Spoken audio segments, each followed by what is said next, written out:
Hello everyone, আমি অর্পিতা। আমার চ্যানেলে আপনাদের সকলকে স্বাগত। আজ আমি বানাবো সেদ্ধ আলু আর আটা দিয়ে নমক পাড়ি। খুবই খাস্তা তৈরি হয় আর খেতেও খুবই টেস্টি হয়। আর তার সাথে এটা আমরা 1 মাস পর্যন্ত স্টোর করে রাখতে পারবো। তাহলে চলুন আর দেরি না করে শুরু করা যাক আজকের সেদ্ধ আলু আর আটা দিয়ে স্ন্যাক্স রেসিপি। এর জন্য প্রথমে গ্যাসে একটা কড়াই বসিয়ে তার মধ্যে দিয়ে দেবো 2 চামচ মতো তেল। আর এর জায়গায় আপনারা ঘিও নিতে পারেন। আটার নমক পাড়ি ঘিতে বানালে আরও টেস্টি লাগে খেতে। আর তেলটা প্রথমে ভালো মতো গরম হলে এর মধ্যে দিয়ে দেবো আমি 1/2 চামচ মতো গোটা জিরে আর 1/2 চামচ মতো জোয়ান। আর তার সাথে এর মধ্যে আমি দিয়ে দেবো 1 চামচ মতো সাদা তিল। এই তিল এখানে দিলে খুবই সুন্দর একটা নমক পাড়াতে ক্রাঞ্চ আসবে। তিনটেরই ফ্লেভার নমক পাড়াতে খুবই ভালো আসে। আপনারা এই রেসিপিতে অবশ্যই এই তিনটেই ব্যবহার করবেন। আর এইগুলোকে কিছু সেকেন্ডের জন্য আমি ভেজে নিয়েছি। আর নমক পাড়াকে আরও চটপটা বানানোর জন্য এখানে 3-4টে দিয়ে দেবো লঙ্কা কুচি। আর তার সাথে দিয়ে দেবো 1 টুকরো গ্রেট করে রাখা আদা।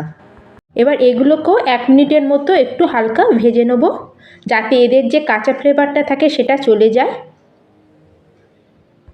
এবার এগুলো একটু হালকা ভাজা হয়ে গেলে এর মধ্যে 1 চামচ মতো ক্রাশ করে দিয়ে দেবো কসুরি মেথি আর অল্প কেটে রাখা ধনেপাতা। এবার এই দুটোকেও হালকা একটু রোস্ট করে দেবো।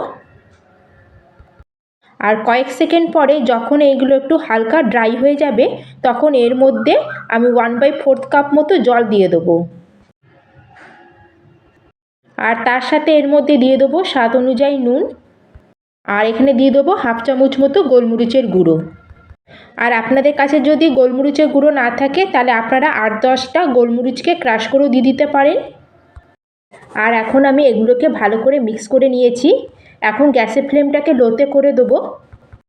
আর এর মধ্যে দিয়ে দেবো আমি এখানে 1 বাটি মতো আটা, মানে 1 কাপ মতো আটা। আর তার সাথে এখানে আটার মধ্যে আমি দিয়ে দেবো বড় চামচে 3 চামচ মতো সুজি। এতে নমক পাড়ে আরও বেশি ক্রিস্পি হবে। এবার সুজির সাথে আটাকে আমি ভালো করে মিক্স করে নেব। আর এটাকে আমরা 2-3 মিনিট মতো ভালো করে ভেজে নেব। বন্ধুরা, আপনারা ভাবছেন হয়তো আটা দিয়ে নমক পাড়া তৈরি করা যায়, কিন্তু আমরা এইভাবেও আটাকে ভেজে নিয়ে কম তেলেও নমক পাড়েকে একদম খাস্তা তৈরি করতে পারি। আর 2-3 মিনিট মতো মিডিয়াম ফ্লেমে আটাকে আমি ভেজে নিয়েছি। আর এর কালারটা অনেক চেঞ্জ হয়ে গেছে। এখন গ্যাসের ফ্লেমটাকে আমরা অফ করে দেবো আর এটাকে আমরা কভার করে কিছুক্ষণের জন্য এটাকে আমরা ছেড়ে দেবো। আর এটা আমাদের হালকা ঠান্ডা হয়ে গেছে। এটাকে আমি একটা থালার মধ্যে ঢেলে দিয়েছি। আর এবার এর মধ্যে দিয়ে দেবো 2টো সেদ্ধ করে রাখা আলু, যেটাকে আমি খোসা ছাড়িয়ে নিয়েছি। এখানে আমি একটা বড় সাইজের আলু নিয়েছি আর একটা ছোট সাইজের আলু নিয়েছি। এবার এই আলুগুলোকে গ্রেটারে দিয়ে গ্রেট করে নেব। আলুকে ম্যাশ করব না, কারণ বড় টুকরো থাকলে নমক পাড়া ভালো হবে না। আর 2টো আলুকে আমি গ্রেট করে নিয়েছি। এখন আমরা আটাটাকে এবার ভালো করে মিক্স করে নেব আলুর সাথে। আমরা যেরকম আটার ডো মাখি সেরকম এটাকে মেখে একটা ডো মতো তৈরি করে নেব। আর এই ডোটা রেডি করার জন্য এখানে আমরা কোনো জল দেব না। আলুর ময়েশ্চারেতেই আমাদের যে ডোটা রেডি হয়ে যাবে। আর আমরা এই ডোটাকে ভালো করে একটু চটকে চটকে মাখবো, যাতে আমাদের আলু আর আটা ভালোভাবে মিক্স হয়ে যায়।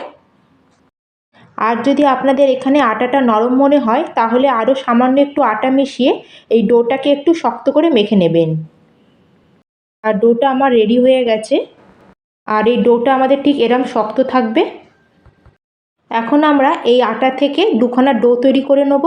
এবার এটাকে আমরা বেলে নেব। প্রথমে এটা হাতে করে একটু ভালো করে দাবিয়ে দেবো আর এটাকে বেলে নেব। আটাটা আমাদের শক্ত, তাই এটা বেলার সময় সাইডগুলো ফেটে যাবে। আপনারা এর সাইডগুলোকে একটু চাপ দিয়ে বেলে নেবেন।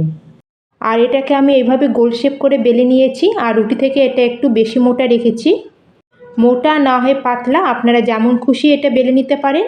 আর যেই শেপ আপনাদের পছন্দ সেই শেপে আপনারা এগুলো কেটে নেবেন।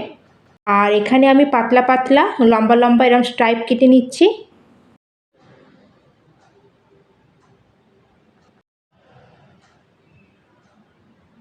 আর কাটার পরে সাইডে যে ছোট ছোট টুকরোগুলো আছে সেগুলোকে আমরা সরিয়ে দেবো। আর এই দেখুন আমি এইগুলোকে এমন মোটা রেখেছি।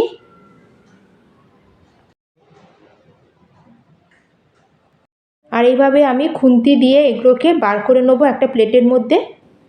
আর এই দেখুন বন্ধুরা, আমি সব স্ট্রাইপগুলোকে এইভাবে কেটে একটা প্লেটের মধ্যে নিয়ে নিয়েছি।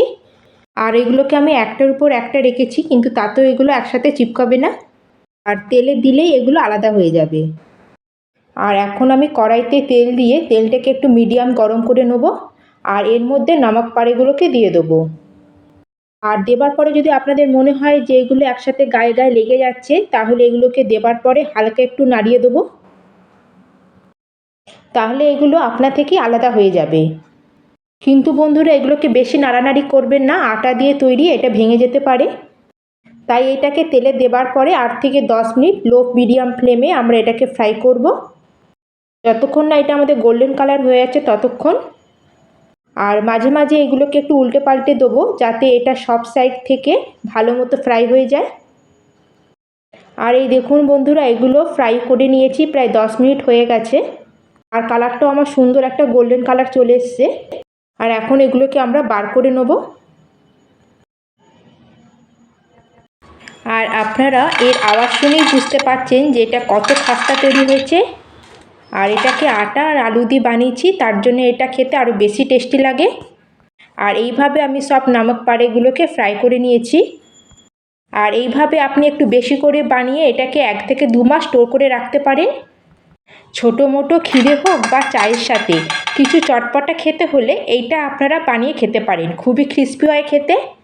বন্ধুরা, আপনারা নমক পাড়া তো অনেক রকমভাবে বানিয়েছেন, একবার এইভাবে বানিয়ে দেখুন, আশা করি আপনাদের খুবই পছন্দ হবে।